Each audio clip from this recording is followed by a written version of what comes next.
Okay, so there are two really important metrics that you need to focus on if you want to grow your channel as a small YouTuber in 2021. And one of those is your audience retention rate, which I talked about in this video right here.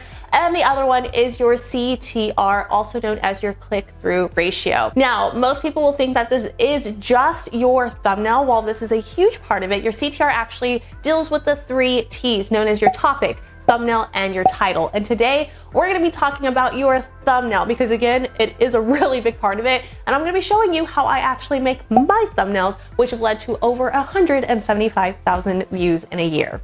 Okay, so before you start making your thumbnail, one thing you want to do is make sure you have a stock of visual images. So usually what I will do is I take one day and I will just wear something. I usually wear the same shirt, do my hair, makeup, all of that stuff, go against the white wall, and I will just take multiple photos of different expressions. This is commonly referred to as YouTuber face, and is basically an over exaggeration on if we're happy or scared or shocked or confused, whatever it is.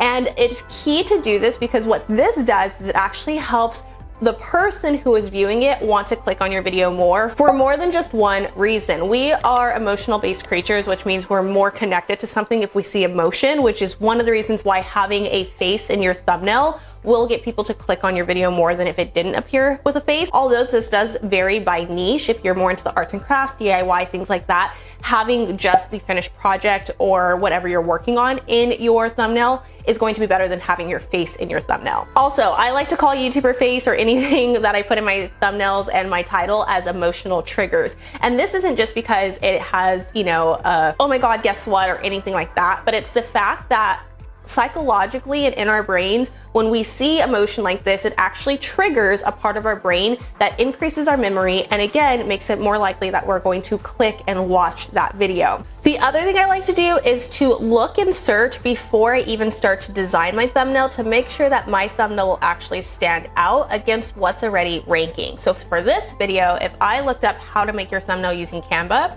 I'm basically competing with these top 3, maybe 4, because his kind of shows up in the first page. So these top 4 thumbnails is what I'm competing against, and I want to make sure that I can actually stand out. So this way, when I'm ranking, people's eyes and attention go to my thumbnail versus all the other ones. Okay, so to start, you go to canva.com. Again, I have Canva Pro, so if you have not, go to the link in the description box below. You can get Canva Pro free for 30 days, and you can do this along with me. But in the search bar, you're just gonna type in YouTube thumbnail. Usually when you start, it'll come up, and it is 1280 by 720 pixel. Now, you can definitely start with one of their templates that they have, but I normally like to start from scratch. So once I have this, I like to go from the background in. So again, they have a lot of bright colors, and I actually switched to TubeBuddy's SEO Studio, and this allows me in step 3 to kind of look at the top thumbnails, and I can upload mine to make sure I stand out.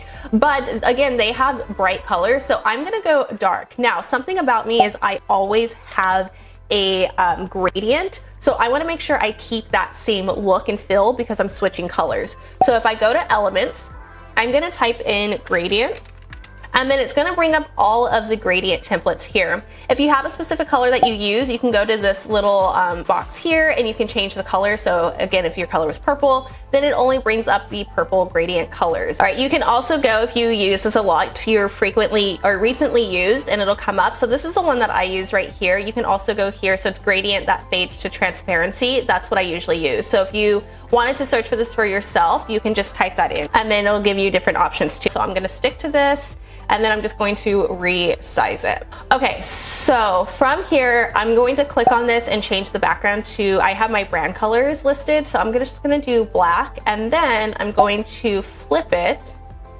because I'm gonna add an outline, and I want this to be the darker color here. So the next thing I wanna do is I want to really pull people in with 2 to 3 words that are just like, bam, this is what my video is about. And people like to look at focal points, which is known as their rule of thirds. So I actually have a template, right? So if I have any photography majors in here, you guys know the rule of thirds. So basically what the rule of thirds is it states that on your photo, these points right here is where people's eyes naturally go to. So when you're making your thumbnail, you want to make sure you're balancing things out on a focal point. Let's do my text. I'm going to go here. I'm just going to choose anything for right now. And again, you can go back to see what they've said. And then I feel like this is spaced out a little too much, but I usually use a different font. So under my fonts, I use something called Zing Rust Base. So this will change things just a little bit. And then I'm gonna go right here where it says spacing, and I'm going to close that gap just a little.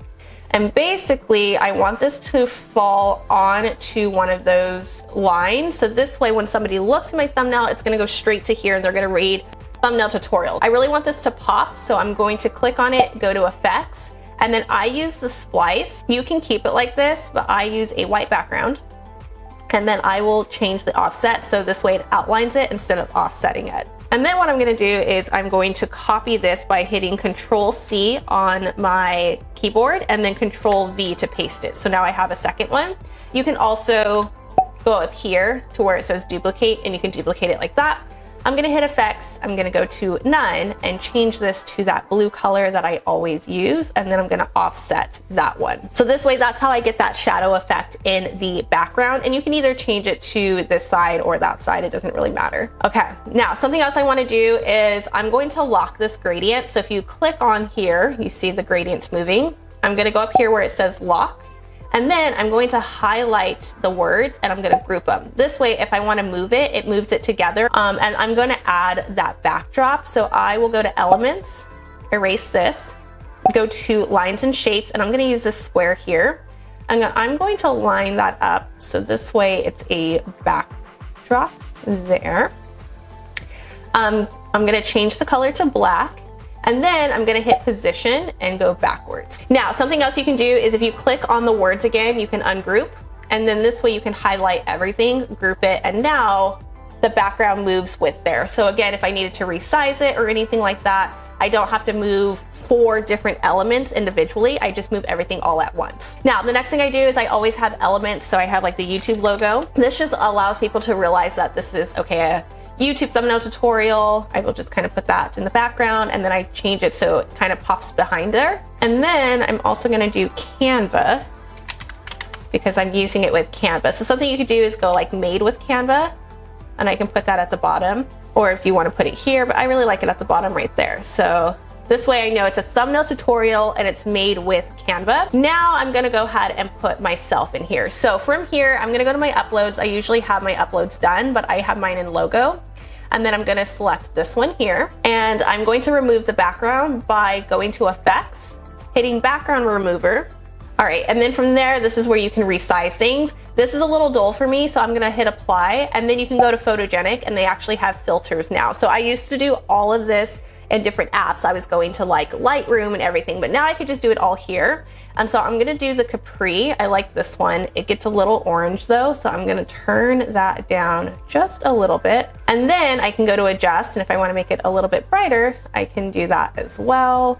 I have a full tutorial on how I added the white outline to my photo, so if you guys want to see that, I'll leave it in the description box below for you. So the last thing I do is I like to add something else to the background. So one, we have that red marker, so what you can do is click on the gradient, move it over, this way you can just delete the red. But I still feel like this isn't enough, and so something that I like to do is really think about the concept of my video and say, okay, what is the end goal that I'm trying to help you guys get, and how can I depict that it works in my thumbnail? So I will usually take a screenshot of my analytics because that's what fits my niche, and put my analytics in the background. I'm gonna double click to resize everything here, press done, and then I'm gonna take it over and make it as big as humanly possible, making sure that the views is what's showing because that's what we're focusing on. And then I'm gonna send it to the background by selecting position and send to back. So the problem is this little YouTube guy is hiding it. Okay, so I'm gonna do that. What I like to do too is you'll see there's purple lines, so this way I can tell it's really balanced. So I'm just gonna hit like on the purple line there. So this shows that it's balanced going across here and it's balanced going across there. I just made this little guy a little bit smaller. So this way it kind of lines with the views. And another thing you can do is you can actually go to elements if you wanted to. I like to do glow circle. It brings up the different colors. So if I wanted to, I can position this to the back, and then this way it kind of just shows the views. Once I have this done, the next most important thing is to make sure I'm actually gonna stand out in search. So what I'll do from here is I'm gonna hit download. All right, once it's downloaded, I'm gonna go back over here to where I have my SEO studio up, and I'm gonna select upload thumbnail.